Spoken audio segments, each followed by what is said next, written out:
Sans mettre de S à chien. Le chinois, il est efficace, tu vois. Il a autre chose. Que mon encart. J'ai la dalle ce soir. Oh mon Dieu! Ne vous inquiétez pas, j'ai l'habitude. Bonjour, ni hao. Hi everyone, my name is Hannah. I'm a grade 12 French Immersion student who also studies Mandarin, and I absolutely love it. So what I've just shown you is what I envision to be an ideal platform to help any language student to truly master any language through the use of rich media. And that is what I will be speaking to you about today. I humbly submit that high school language classes are not quite equipping young language learners with the ability to fully understand the culture of the language that they are speaking. You see, I believe that there are two parts to fluency, and that is language and culture.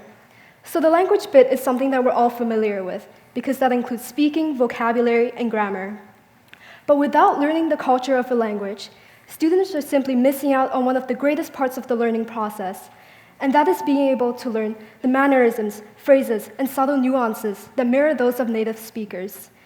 And from my experience, these are things that you wouldn't necessarily be able to catch on to in a regular classroom. So, what can students do if they are facing this very situation? Well, the idea that I'm proposing today is to have language teachers implement the usage of rich media sources into their language curriculums, such as YouTube videos and films, into their language curriculums so that students can find a virtual teacher whose goal is not to teach them. If you're confused, that's okay. This is something that I will explain for you in a bit. You see, in modern language classes, our teachers do a great job of teaching one half of the equation that brings students closer to a level of fluency, and that is the language discipline itself. But what about culture? Probably not as much. And as an inquisitive learner, I've always desired to go beyond my curriculum to find that cultural component. And so, believe it or not, I've actually been able to deepen my understanding of the French and Chinese culture, and therefore better understand these languages by actively immersing myself in rich media sources such as YouTube, Netflix, films, and social media accounts on Twitter and Instagram. Now, these sources are actually really amazing because not only can I pick up more about a culture outside of class, I inevitably pick up new words and phrases on a daily basis used in the right context.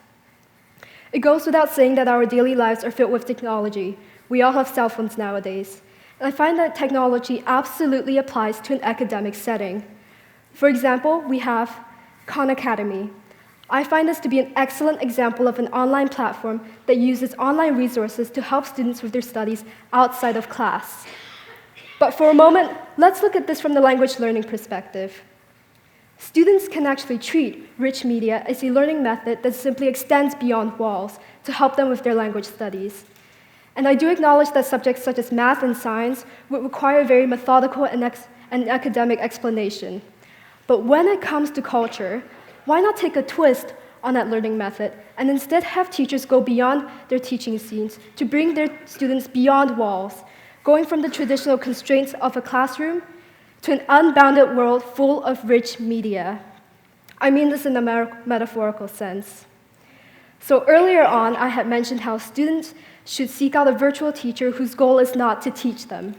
And to put it simply, these virtual teachers can include Amélie, who's the main character in the foreign film, vocal coaches from Sing China, which is the Chinese version of The Voice, Elijah, which is a French band, or Roshan and Cyprien, who are French YouTube stars. Because in all seriousness, students can actually treat these actors and online influencers as virtual teachers that have simply stepped out of the typical teaching scene. So the similarity that I see between rich media sources and instructional videos is that the people who are at the center of it are broadcasted online. But the simple difference with rich media sources is that these people, meaning to say actors and online influencers, may not actually intend to teach, per se, in the sense that they're not studying out to teach us the grammar rules of their language. But that's just it. Because they are not intending to teach us a language, they are themselves in that moment, and therefore their phrases and mannerisms that are unique to their culture is unrestrained and not cloaked by the grammatical nuances and rules, leading to our cultural enrichment. And that is the second part to a student's learning process when it comes to languages. Culture.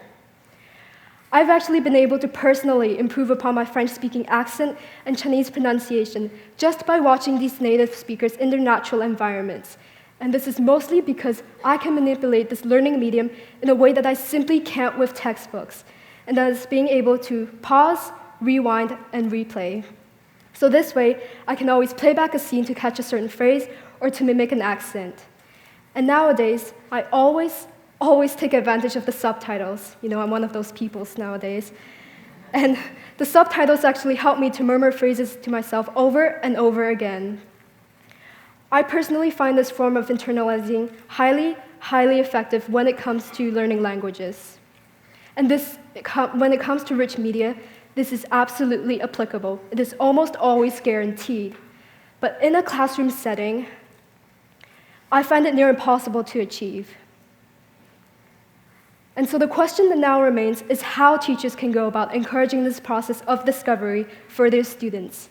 And there is no better way for me to answer that than to simply show you. So this is a dashboard that I have created for myself, and it's the one that I showed you at the beginning with my video. Language teachers can actually have their students construct dashboards similar to this one to create their own collection of rich media sources.